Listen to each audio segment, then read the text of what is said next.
All right, after a wild UFC 281, I feel like I have to hop on the mic and talk about this event because goes down as one of the craziest events of the year of all time in UFC history. And we have another fifth round knockout in a title fight, which was just insane. Um, so yeah, we picked Alex Pereira in this spot.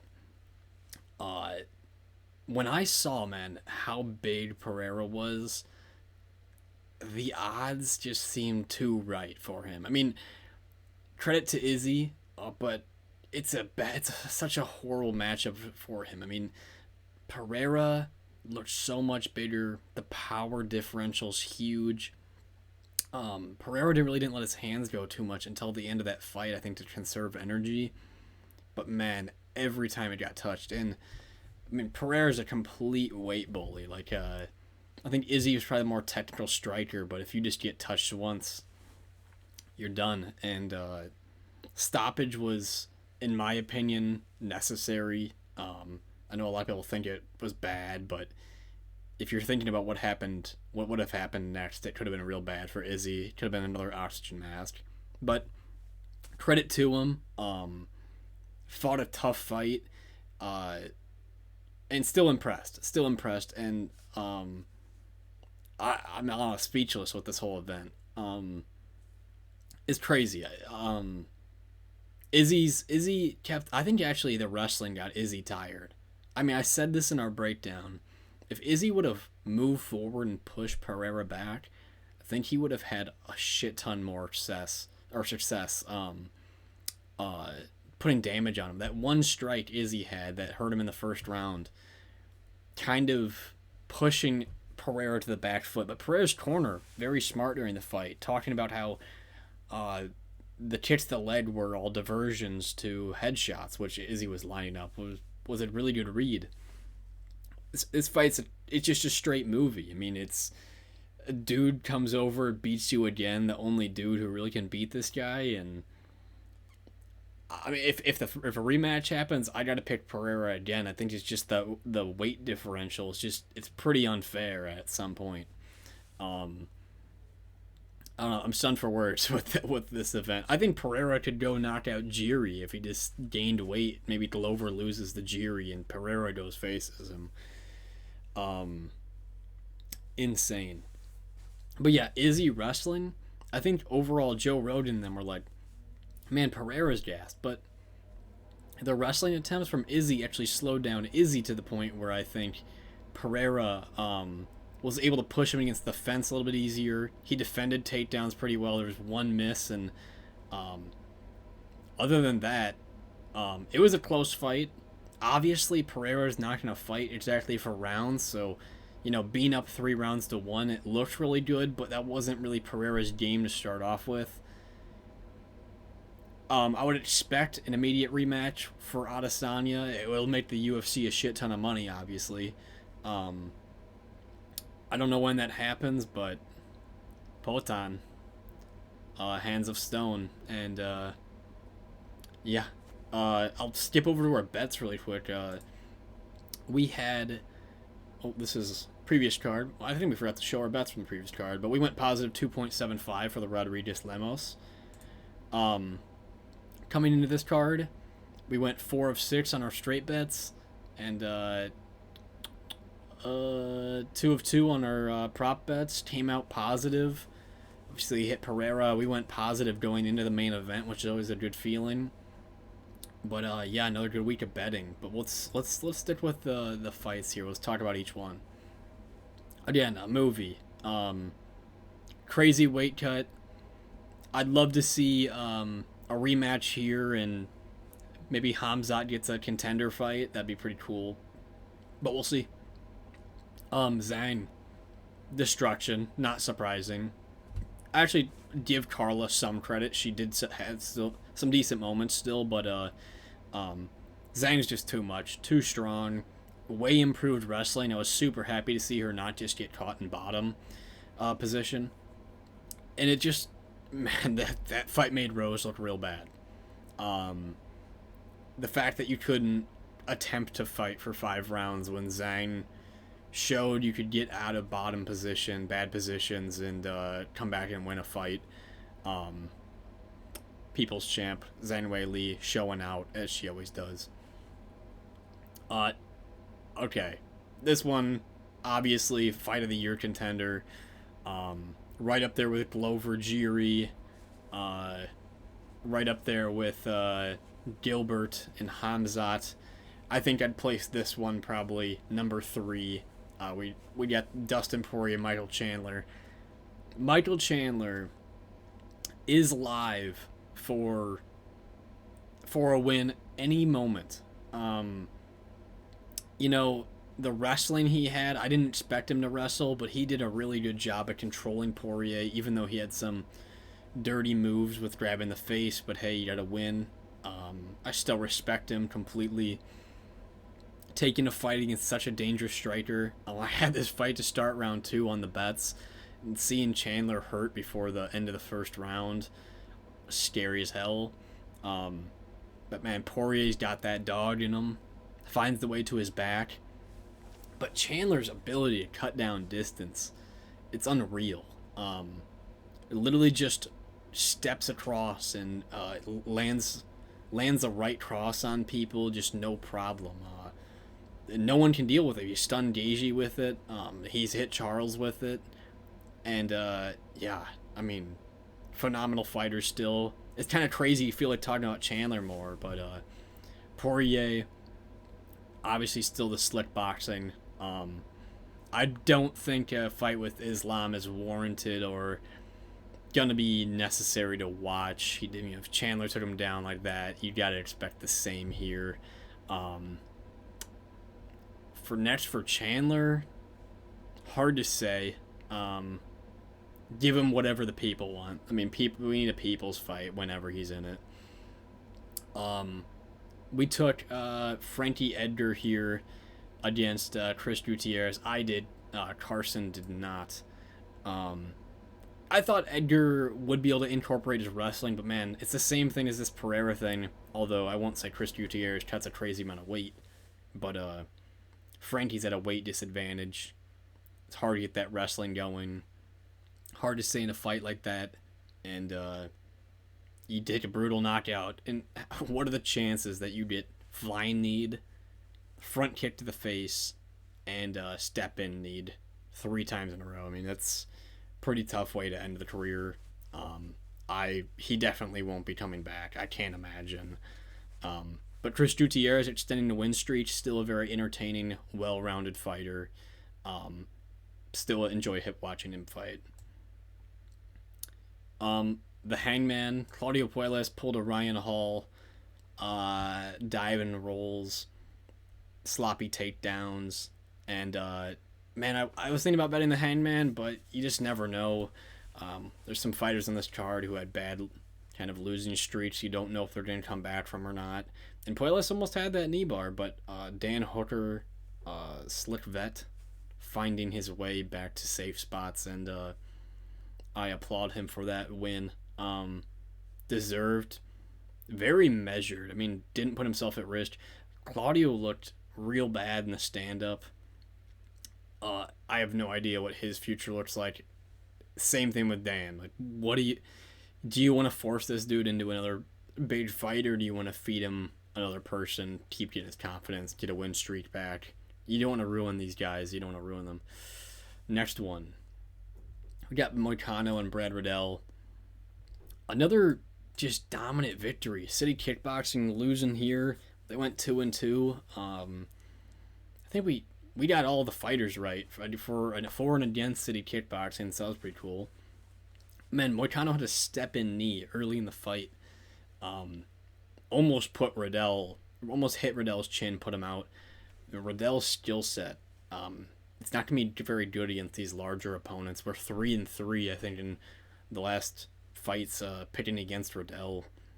I don't dislike the guy, just these are tough matchups. Moicano's very well-rounded, really good straight punches at range, good chin, led to a nice submission there, and not too surprising. In a post-fight speech, Moicano should get 50K for that because money Moicano.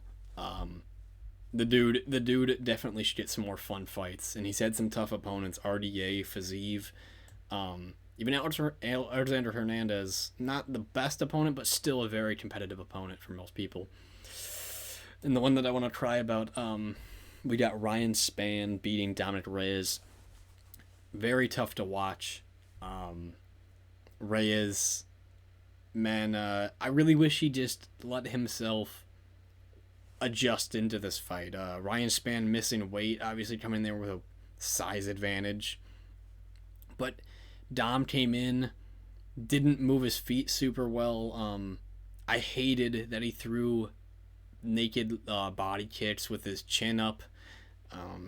Ryan touched him two or three times before that. And then as soon as he went for that shot, nothing hiding it, showed all his intent and just instant, man, it's tough to watch someone lose like that. And Ryan Spann, again, Carson got this one perfect. Not to start round 3. I mean, people probably got under half a round, easy money there. But, Ryan Spann, I guess, is live for a finish anywhere. But I don't know where Dominick Reyes' career goes from here. There isn't really a feeder fight, and sometimes in these light heavyweight divisions, anyone who can hit that hard. I know it was a jab, but he moved into it. It kind of got turned into a hook a little bit, had some power behind it. Again, don't know where this goes. Ryan Spann, maybe Krylov. Him and Krylov take a fight together. That'd be a nice knockoff fight. Next one. We said this in the picks video. We're going to take a swing on Molly McCann. We tried it. Obviously not the smart decision. I totally realized that she was going to probably get grappled down. Total possibility. And, it was more just a test against Blanchfield. Was the odds correct? And the odds were correct. When she looked really bad in her fight against J.J. Aldridge in the first round, we thought that maybe Molly would give her a nice little test on the feet. Obviously, Molly not facing the best fighters, getting some feeder fights from that London group. But, Blanchfield heading up the division. I'm really curious if she faces a wrestler at the high level, what that's going to look like. Because, I think she's lost to Tracy Cortez on the regional scene. I just don't know if things will hold up the right way. Andre Petroski, Wellington, Turman. Man, Petroski looked okay. Wellington looked, we had money on this one not going the distance. I could have sworn that frickin' Wellington went to sleep in round 3. Petroski pulled that arm in guillotine. I could have sworn you saw Wellington's head just drop to the ground, and it was just the half second he was out, and then he woke up, just snapped awake. I thought that was me to finish. Wellington and Petroski's chins, I guess, held up, but they don't really hide strikes. It's just one punch at a time. Petroski's gas tank looked a lot better. I'll give him that for the shit I kind of give him. But, Wellington kind of doing the same old. But yeah, wish that one stopped inside the distance. Matt Frevola, Ottoman, Azaitar. Like we were saying, man, I mean, I think there's just this thing for Azaitar because this dude's got crazy highlights, but when you're so one-dimensional, all you do is throw left hooks, right hooks. I'm not saying Frevola's a perfect fighter, but because he kind of walked into a couple strikes which could have put him down. But Frevola, he touched him with a couple different strike combinations, kept his eyes on the prize, the chin, put him down pretty easily. Happy for him to get that win. A little bit risky to bet just Frevola straight up, even as an underdog. You just never know, and obviously fight under 1.5 or fight doesn't go the distance, which was our play, worked well. But another finish, another fucking awesome fight. Karolina Kowalkiewicz defeats Gomez Juarez. I guess if I had to say who won the fight, I don't need to say. You can't score round two. Round two is too goddamn close. Um, I don't know the judges' scorecards, whatever. I don't care. It's a chick fight. They still did okay. And Silvana got on her back from one takedown, but nothing hurts me here. Didn't lose money on it. No big deal. Next we got Choi. Man, Choi's fight IQ is trash. I mean, Mike Trizano. Okay, Choi came into this fight, it looked like in the first minute, realizing that Mike Trizano had a weakness against the left hook. Choi likes that left hook, and he tried to recreate the knockout Lucas Almeida did. But when you do it 8 times in a row, and Trizano sees every single one coming, you're going to get slept. First double knockdown I think I've ever seen. Absolutely identical. I guess Trizano just loves that 50-50 left hook exchange.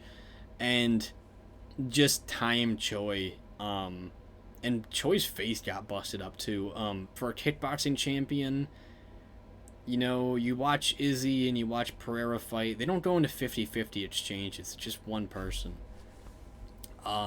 Anyway, falling down, but awesome fight also. Should have been, in my opinion, fight of the night, maybe number 2, just for how long it lasted and how much action. Next, we had Julio Arce trying to beat Montel Jackson. Montel Jackson pulled out a decision. Had this fight to start round 3, though, as well. And Montel, like we said, like they like to say on the broadcast, he's got the Francis Ngannou hands. Arce had really a lot of trouble getting into range. Defended takedowns kind of has how we expected, but I would have liked Julio to try more takedowns. He had that one takedown in round 1, but interesting where Montel goes here. I don't know if he fights someone his size. Fights to be really interesting, but the dude's got that natural power touch, that jab, put Arce down. Don't know how hurt Arce was, but another quality fight. It was a little bit slow at times, but when there's knockout power there, you kind of have to expect at times things are going to be slow. And first fight, honestly, probably my most confident pick of the night. Had Ulberg beating Negumereanu by decision here, but it ended in the first round. Pretty simple KO. Like we said, Carlos Ulberg, you know, you get recency bias that comes into this because Nicolae won a fight against a dude first in the UFC with a padded record, but Ulberg, just because he lost to Kennedy doesn't mean he's not a good fighter. He fought at his own pace, touched him up, and that left hook is pretty nasty. 2 knockouts in a row with it. Fast hands, and this dude won't be getting tired when people have to respect his power. Again, gonna move up the division, and look forward to watching him again. But man, I think there was like 11 finishes on this card or some shit. Unbelievable card. Only sad thing was Edgar's finish to his career, but Poirier and Chandler obviously never upset. But man, another 5th round knockout for a favorite too. Drake loses $1 million. Honestly, when you see Drake betting against the guy you're betting, or for whatever that means, you know, he's bet on Izzy. Pereira's money was cashed already. We already know that. But man, that again, the size. There was a left hook or a left uppercut / hook that Pereira threw towards Izzy's chin, and I think it hit the cage padding, and the noise that fucking made. Oh my god. Unbelievable. Crazy card. Once again, I'll show the bet sheet. Hopefully you tailed some bets, whatever you liked on this list, and we should be coming out with another picks video on Monday. Hope you guys enjoyed everything. Probably also talk with Carson about some of these things over on our video again, but we have a new middleweight division, a new champion, a mix-up, a new year of UFC. and redeeming some injuries here. So UFC 281, legendary. Peace, guys.